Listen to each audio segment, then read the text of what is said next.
All right, y'all get up for the Chiefs. Come on, Chiefs. All right, how we doing, everybody? So a little out of order today. Who remembers what the theme is for the year? Anybody? There it is, Firm Foundation. Blaze and I were actually in a conversation about that earlier today. And every month we have a new topic for what we're talking about in this meeting. And this month is all about team dynamics. Last month it was all about leadership. But he kept putting firm foundation on the front of it. And I said, dude, like, why are you putting firm foundation? And he was like, that's our theme for the year. And I said, yes, it is. Good job, Blaze. So he even reminded me. Okay, so speaking of firm foundation, one of the things we've been attempting to figure out is how do we get the message out? How do we really communicate to a community what our purpose is or why we're here, what we're doing? We made the transition several years ago now to go to mostly a sinus and allergy center, place to find relief, a breath of fresh air. But if you look outside on the front marquee, what do you see? ENT Center, Sinus and Allergy. So ENT stands for ear, nose, throat. It's a step in the right direction, but it never really was where we needed to land. So if somebody is, let's say, a mom or a dad, or even somebody who struggles with ear issues or vertigo, and you search that, you're going to pull in things naturally from the search engine that have to do with ear, nose, and throat medicine. So because of that, we really want to market ourselves as what we want to be, which is a sinus and allergy relief center. We don't want to lose ourselves completely into what we've been. So we have for you a new brand and a new image. And what we've done is we've taken the old and mixed it with the new to be very clear on what we are. And so I give to you the B&B Sinus and Allergy Relief Centers. Yeah, it's pretty exciting.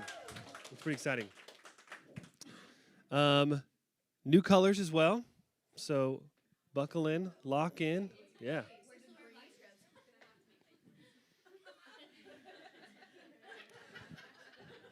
All things that come. What we're talking about, Lawrenceburg, is they said that you had to cover the bill on the scrubs, and I said absolutely not. Absolutely not. Danielle and Riley and Kara are not going to pay for that. But what's important to understand is that this is really kind of how we will identify ourselves going forward. Questions like how do we change our scrubs? What will our scrubs look like? Those are things we can easily fix. What's most important is that we're all on the same page and we're not losing the B&B. We're not losing the breathe and the brew ideology. The nice thing about this is this BB or B&B is slightly nebulous. So it doesn't necessarily communicate a specific entity, which is great. You know, just kind of a preview of events, our vision for the Huntsville office is when there's two doors instead of one, and when you walk in one side, it clearly says breathe over the check-in desk, and when you look to the left, there's an entire coffee shop that says brew. So the actual layout says breathe and brew, not together, but unified in one ideology. So this is the white image. Look at that. We just picked it, okay? Calm down now. Calm down. I know. Yeah, you know how we talked about, like, core value? Yeah, no. I kind of wore some gray, you know? It's whatever it is. Okay, good news coming up at you right now. So everyone knows this allergy app has kind of been floating in the background, little places, little here and there. We have been doing a lot of testing, Shay and I, and Alicia, shout out to Alicia, in the background to make sure the functionality of our at-home app experience works. So we've built an entire separate side of the platform for people who are on allergy drops. This app will now track their drop usage, their nasal spray usage, and it will allow them to order more drops so we can ship it to them instead of them having to come back in so they can have a completely at-home experience. We're also rebuilding the My Allergy Score website so that patients can actually sign up for allergy immunotherapy completely digitally and do not have to come in except when they have just their first little face-to-face or telehealth appointment. So a lot of stuff coming up, but this is going live St. Patrick's Day, which is March 17th. So when people are coming in for their shots, the graphics, the reminders, all that kind of stuff on their actual app will look different. So you'll just want to be ready for that. We're going to have some Loom videos that go out that kind of show how to explain that to patients. So be really confident in that. Shay's going to be kind of the mastermind behind all that. He'll be able to answer questions about app functionality, but it'll be really important that patients feel comfortable with it, because the more people that use it, the more data we're going to get and the more functional the app's going to get. We actually had our first meeting with a statistician who's actually contributing to the score. And the score's always been this kind of cool number that we can tell patients, hey, this is valuable, and it'll predict your symptoms over the next several weeks or months, if you will. We actually are releasing 2 new concepts in the app. One's called a symptom score, one's called an exposure score, which are both retrospective in their analysis of the patient. So instead of looking at their scores, as anybody in the clinical side knows, sometimes it's 15, sometimes it's 10, sometimes it's 25.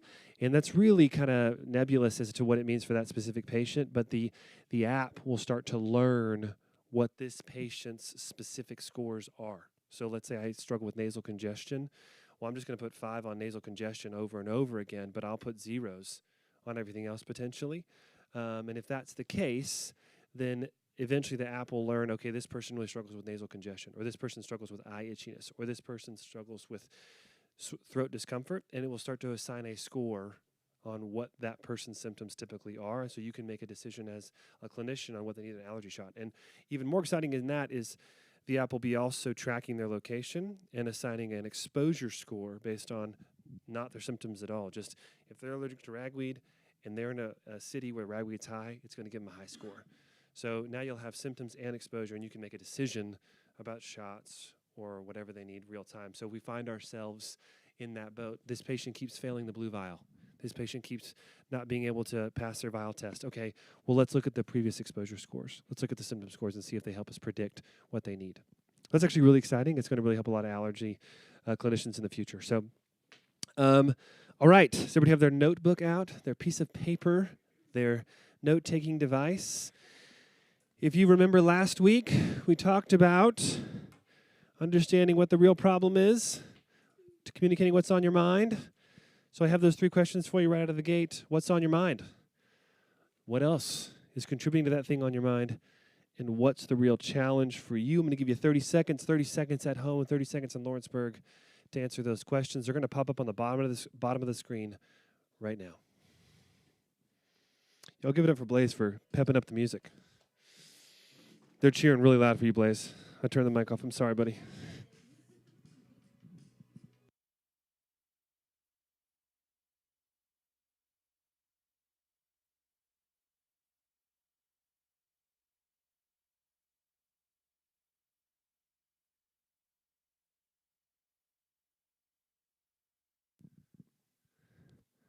That felt so much faster than 2 minutes, didn't it?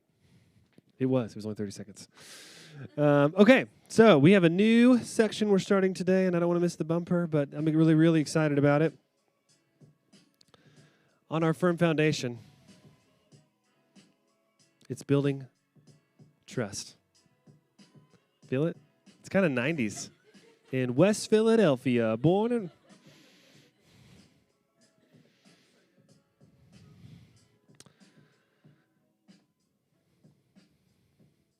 Building team trust. So, okay, if you ask 100 business consultants what's the most important thing in team dynamics to build an effective and efficient team, 98 of them are going to say trust. And I've heard that for the last 6-7 years. The thing that I've always been confused about or not really been able to kind of nail down is what type of trust.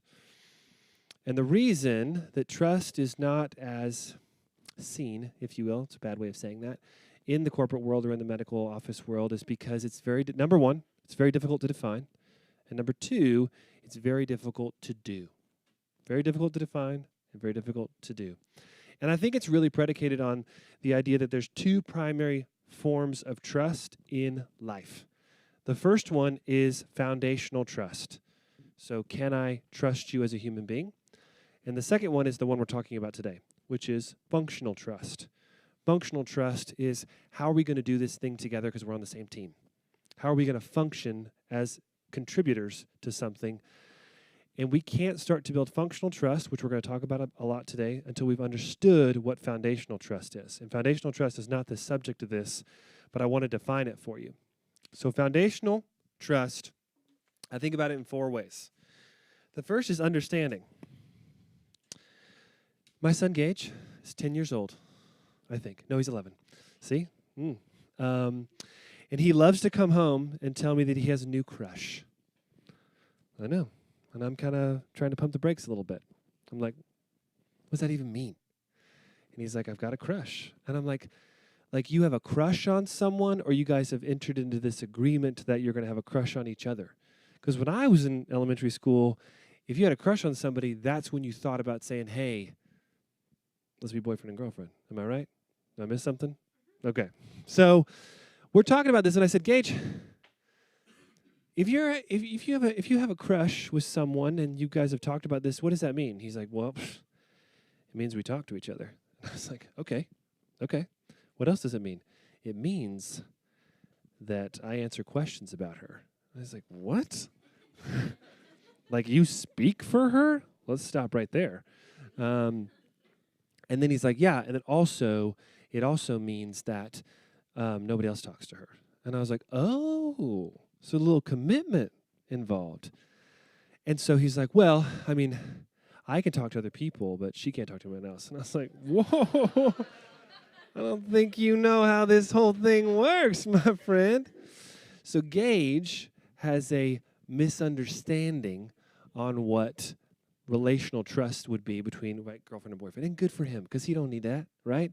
But in anybody in that in a romantic relationship, they would need to have an understanding, a comprehension in what's going on. Similar, if you were to come to a doctor's office, and I'll be a little vulnerable for it with you guys for a second. So you guys see this right here? I had a big lesion excised off my face recently. Now, when I went to the doctor to have that done, one of the things that I would definitely want to know would be, does this person have the general medical understanding of what needs to be done? If I walk in that doctor's office and they're like, oh my gosh, let me get the chainsaw out. I'm like, I don't know if you know what needs to be done. I'm leaving, right? That's foundational trust. The next is motive. Let's go back to Gage for a second. If I say Gage, we're just going to make up her name. I don't know what her name is, Brittany. I'm like, Gage, what's going on with Brittany? And he's like, well, the reason I like her, the reason I'm crushing on her is because she's like really popular, and I want to really increase the cool points. And I'm like, that's a terrible motive. He's in this for the wrong reason. Same is true with the surgeon that I visit. If I walk in that office and I'm like, fix this, please, and he looks at me and goes, I'm not going to cut it off. Instead, what I'm going to use is an experimental technology. I actually am using chainsaws now full time. And I'm doing a research paper on chainsaws. I'm like, I don't think you care about me. I think you care about that research project, right? It's the wrong motive. Next is ability. If I find my surgeon and he's like, I know this needs to come off your face. I'm going to use the appropriate equipment. These are all the things I need to do, and I'm going to execute the plan. And I'm like, sounds great. And he's like, just follow me over to this exam room over here. And we're walking in the hallway, and I see dead bodies with people that have had lesions cut off their face. I'm like, I don't know if you have the ability to do this. You may know what to do, and you may have the right motivation, but you're killing people. I mean, you're taking lesions off and people dying. I'm out, right? That's foundational trust. Last is past behavior. And past behavior is really what a lot of times we don't get to weigh in on, especially when we meet people for the first time. So, same doctor, great results, but let's say there's a couple Google reviews that are like, ooh, this might not be the best situation for me, right? I allow that to influence my foundational trust. Now, this is true in all relationships, professional relationships. If I'm agreeing to enter a service contract with a provider or physician, if I'm dating somebody in 5th grade, foundational trust has to be met before you move into what we're talking about today, and that is functional trust. And functional trust is much easier to define. Are you ready? It's just vulnerability. It's vulnerability-based trust. And the reason it's important is because we have to be willing to be vulnerable with one another in order to establish this level of trust. Remember the two things that keep us from vulnerability-based trust in the workplace. The first is the definition, and the second is the difficulty. So there's a very famous book. It's called The 5 Dysfunctions of a Team. Some of you have probably read it. Patrick Lencioni is the author, and he says the first level of a dysfunctional team is a team that does not have trust. That's the bottom level. And he tells a story in the book, and this is how the story goes. There was a very famous Fortune 100 company that hired a new CEO. The CEO came in, and stocks started to go down, sales went down, revenue went down, turnover went up, and they kept blaming it on decisions that the company was making. And so they hired Lencioni to go in and kind of evaluate what was going on with the team. And it was really evident that there was a lack of trust. One of the things he did right out of the gate was say, all right, I don't think you guys are being honest with one another, so I'm going to hand you a survey. It's an anonymous survey. You're going to fill it out about each other, and then we're going to meet back together. So they come back together. The CEO gets their survey, looks at it, and says, well, it looks here like you guys think that I don't give good feedback. And is that accurate? Is that true? And the staff just sits there, doesn't say anything.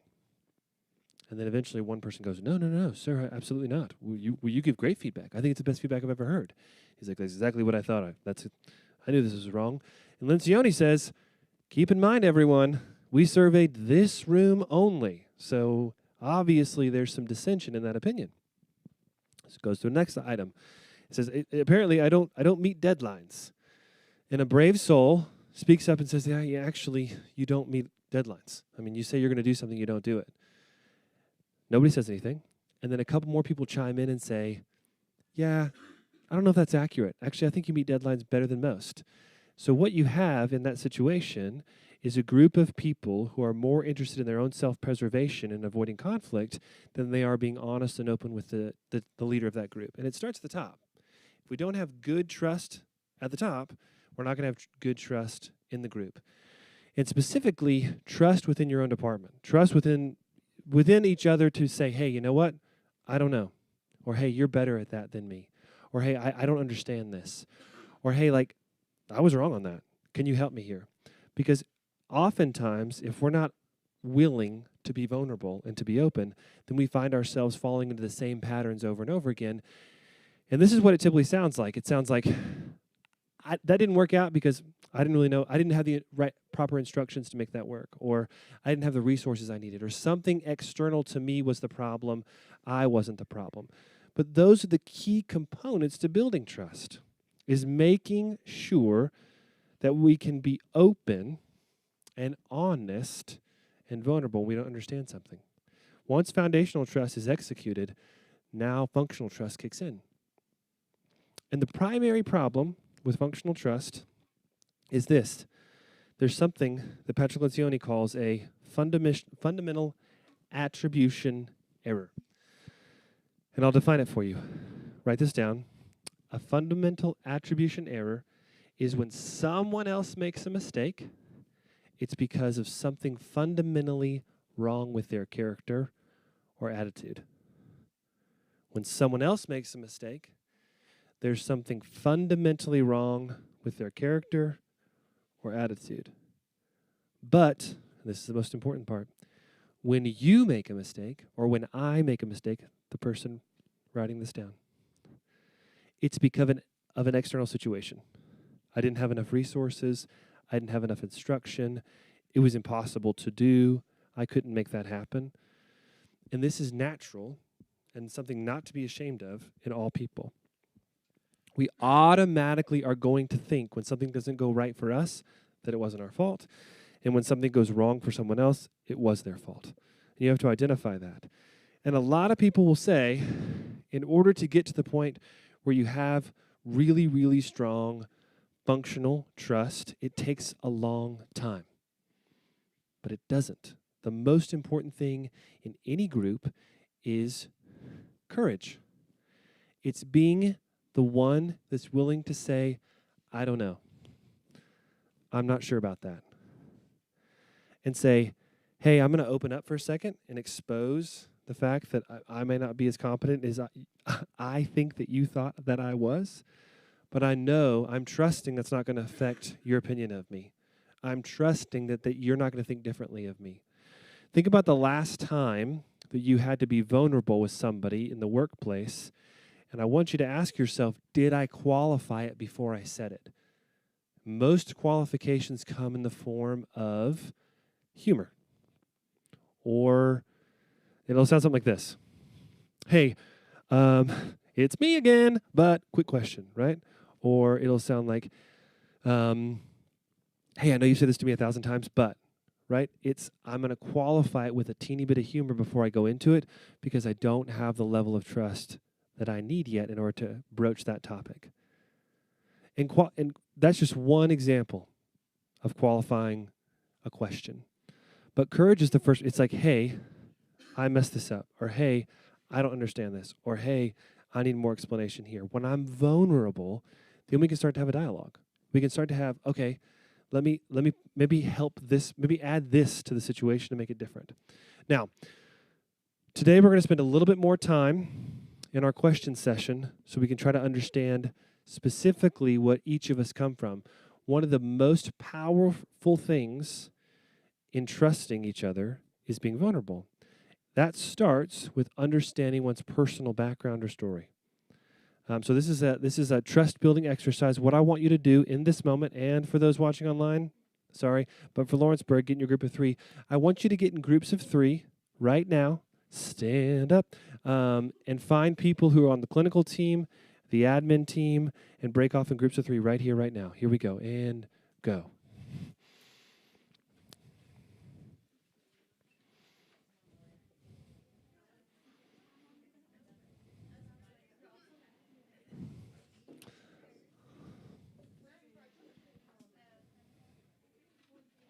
Clinical and admin.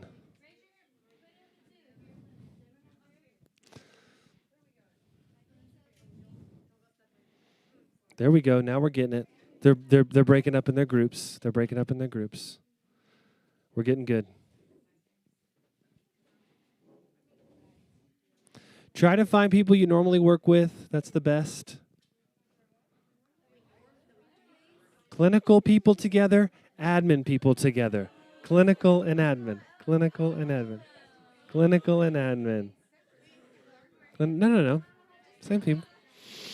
Clinical and yes.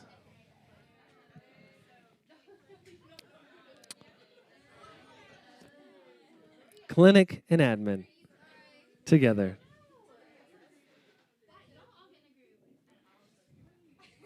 We're getting it.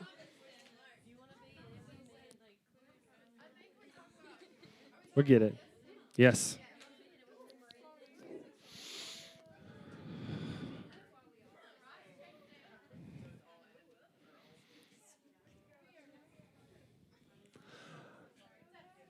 All right. We're counting down 5, 4, 3, 2, 1. Nailed it. Okay. These are your questions, everyone. Where did you grow up? You guys can have standing groups too. It's totally fine. Where did you grow up? How many siblings did you have? And what was your greatest childhood struggle? Yeah, that's usually the answer that gets. Ooh.